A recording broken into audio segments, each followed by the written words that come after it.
तो अगर पेरेंट्स कुछ नहीं कह रहे हैं तो मतलब उनकी दी गई आजादी का पॉजिटिव फायदा उठाएं। कैसे? कि वो आप पे विश्वास कर रहे हैं तो आप अपनी मेहनत पे विश्वास करो और पढ़ाई करो।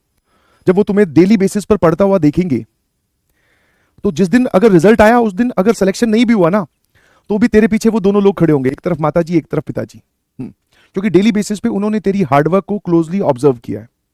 वो जान रहे हैं कि हमारे बेटे में हमारी बेटी में चेंजेस आए हैं, पहले ये जो है इतना सीरियस नहीं था या इतना सीरियस नहीं थी, अब ये मैच्योर हो गई है, मैच्योर हो गया है। अब इसको अपनी चिंता रहती है, कहीं पे बाहर जाना हो तो ये खुद मना कर देता है कि नहीं जाना, मुझे को काम कंप्लीट करना है, मेरा टेस्ट है, ठीक है। कोई भी प्लान बनता है उसमें ये अपनी IIT JEE प्रिपरेशन को फर्स्ट प्रायोरिटी देता है। तो जब वो ये सब चीजें देखेंगे तो उस दिन चाहे समाज, चाहे दुनिया, चाहे मैं कुछ भी बोल रहा हूँगा, ठीक है, तुम्हें लूजर की कैटेगरी में काउंट करने वाले लोगों को खिलाफ तेरे और उन लोगों के बीच में ढाल बनके तुम्हारे पेरेंट्स खड़े होंगे, ठीक है ना। और अगर कुछ कहते हैं तो भाई इस धरती पर सिर्फ पेरेंट्स ही एकमात्र ऐसे हैं जिनको कुछ भी कहने का अधिकार है। मैंने ऐसे कुछ भी तो डांटने का अधिकार है, तुझे थोड़ा गाइड करने का अधिकार है, ठीक है ना। और इतिहास बोल सकते हो या फिर आप ऐसे मतलब एक सैंपल स्पेस, मतलब बहुत सारे लोगों को आप देख सकते हो जिनको अगर बचपन में उनके पेरेंट्स ने डांटा है, समझाया है, तो वो आज सक्सेसफुल है। समझ में आया?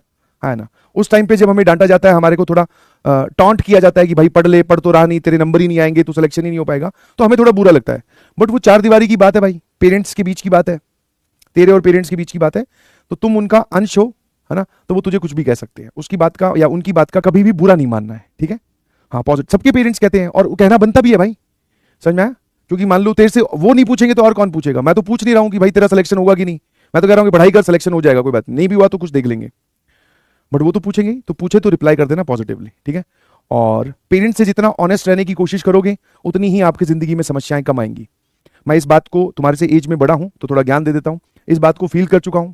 बहुत सारी जिंदगी में अलग अलग प्रकार की समस्याएं आई हैं, ठीक है। और लास्ट में सिर्फ पेरेंट्स या परिवार, परिवार में मतलब पेरेंट्स, भाई, शादी हो जाएगी तो वाइफ, है ना, या हस्बैंड, सिर्फ जो कोर मेंबर्स ऑफ परिवार हैं वही काम आते हैं।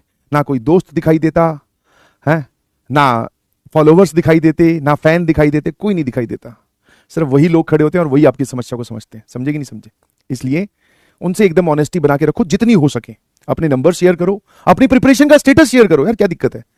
बोले पापा बैकलॉग 2 चैप्टर का हो गया पर मैं कोशिश कर रहा हूं। किस वजह से हुआ? जो भी वजह थी पापा, थोड़ा इस वजह से हो गया, गेम खेलने की वजह से, स्कूल में बर्डन था पापा, इस वजह से, जो भी है समझाओ, बताओ। एक बार में नहीं समझेंगे, 2 बार में, 5 बार में, 10 बार में, 25 बार में समझ जाएंगे। और सब तभी आपको वो सबसे ज्यादा तुम्हें मोटिवेट पेरेंट्स ही करेंगे। समझ गए कि नहीं समझे?